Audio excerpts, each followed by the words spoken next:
Welcome to Viral Stories, secrets, facts, and strange stories from around the world. If you find yourself amazed at what some of our fellow humans and animals can do, this is the place for you.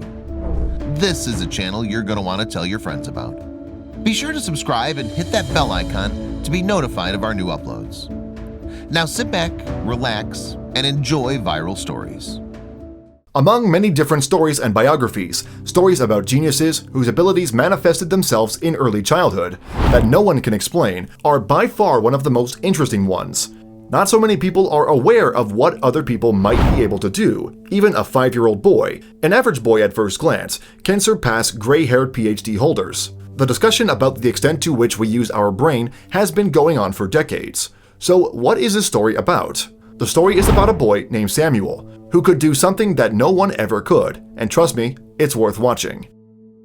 It all began in Poland in 1911, when a boy Samuel, the sixth child in a poor Jewish family, was born. His life was no different than his siblings, but that didn't stay that way for a long time, actually up until the age of 2.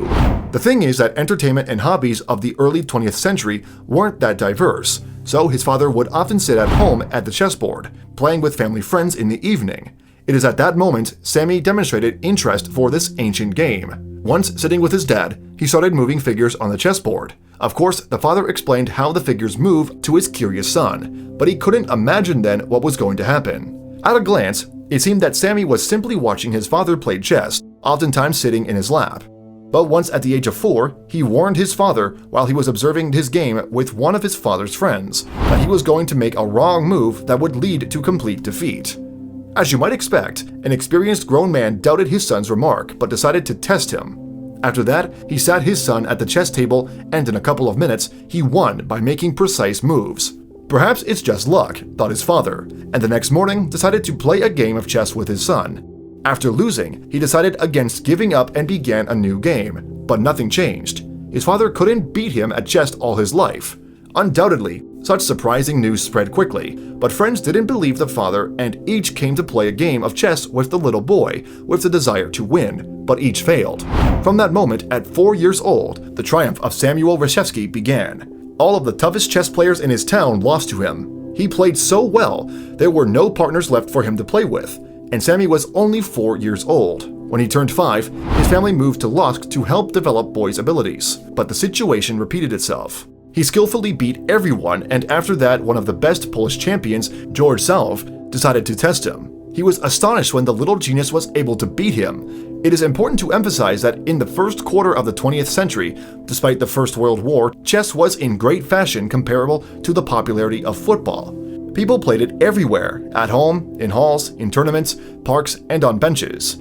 It was a popular and prestigious game. Since by the age of 6, his genius in chess was unmatched, and his popularity spread around the world. Many great chess players wanted to teach him a lesson. Thus, in 1917, parents took 6-year-old Sammy to Vienna, where he impressed the audience with his phenomenal game. His appearance had caused quite a sensation when he took part in a big tournament, where the strongest chess players in the country competed. At first, everyone admired his skills, found his victories cute. What can you say? He's a child. But when he beat everyone in Vienna's chess club one by one, people started to get nervous. People went from finding this little boy in shorts adorable to confusion and eventually hate. They wondered how it was possible that such a small boy beat them, who have been training all their lives. It has been suggested to invite a famous player, Wolf, to put the boy in his place. He was unbeatable. When he arrived, he was full of enthusiasm to finally beat the boy, but the boy won quickly by using a combination method.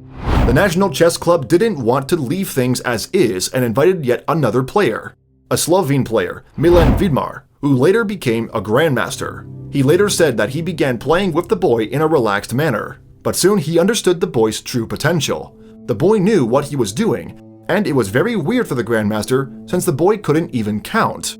Vidmar won, but it was tough, and he was limited in his choices. No one knew how much time had passed. The game tired the boy, since he had been playing the entire day and had to sit on top of the chair to reach the table. His legs would get numb, and at the end of the game, the boy put his head on the table from exhaustion. The room stayed silent after the boy's defeat. The grandmasters left without saying a word, since he understood that his victory was a coincidence. Samuel's genius in chess prevented him from getting basic education. His knowledge was very limited, but he was able to solve riddles and puzzles that no adult could solve. His talents allowed him to be called a wonderkind.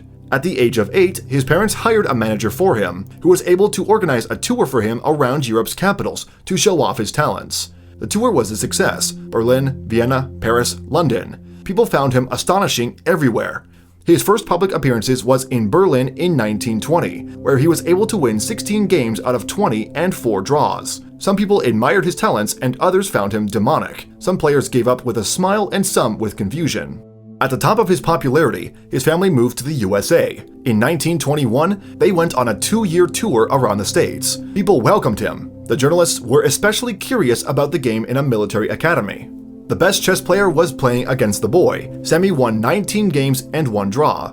Sammy toured the whole America, visiting many cities and towns. He played chess for show, in chess clubs, and in supermarkets. One time, more than 3,000 people came to see him play in Philadelphia. People climbed trees to see their idol. Upon his return to New York after a long tour, Sammy was 10 years old. At that time, he took part in a tournament as a master. The boy played with excellence and won all the games. As later Sammy said, he could fall asleep that night and was jumping with excitement around the house. During his last tour, he had 1,500 games with chess players of different levels, including grandmasters. Each time he played again 40 to 80 players. Out of 75,000 games, he lost only 8, perhaps only because he was tired. This record remains unmatched. In 1921, Sammy met Charlie Chaplin and taught him how to play chess. Chaplin wrote in his diaries that the boy was nervous when playing with adults. His face turned red, then white. He was playing with his health for his success. Time was ticking, and the parents realized that this couldn't go on much longer. He had troubles with basic skills that boys of his age excelled at.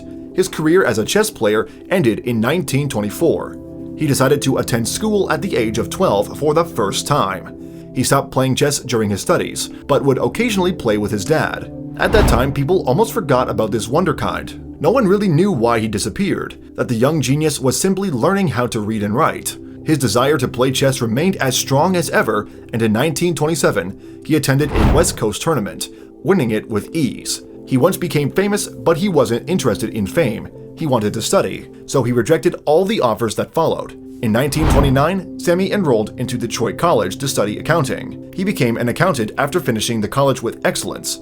Of course, in different years, he would become 8 times winner in the USA, the winner of many international competitions.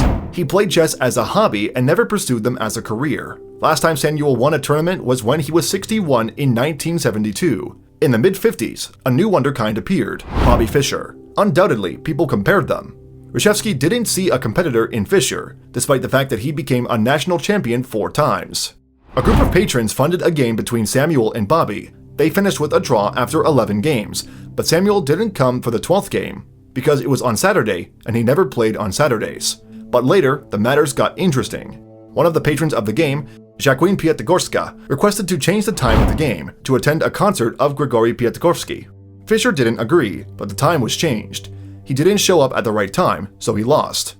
Up until the late 80s, Reshevsky was taking part in tournaments, teaching youngsters tactics and the art of the game. He was playing for his own pleasure. He wanted to live a calm life with his wife, in his own house, away from journalists. He passed away in April 1992 at the age of 80. He remained a mystery for the world. He was the best player in 1930 to 1960. No one knows what would have happened if he had decided to pursue chess professionally. Samuel confessed that playing chess was like breathing to him. Try explaining how to breathe and you will understand why I had difficulties explaining my genius. I just played, without tiring myself out, and I don't understand how it happens. So, this is the story. A story about a boy who defeated everyone in his town at the age of 4, the whole Europe at the age of 6. Can you imagine? Let me know what you think in the comments. What do you think about Sammy? That's it for today. Give the video a thumbs up, and see you soon.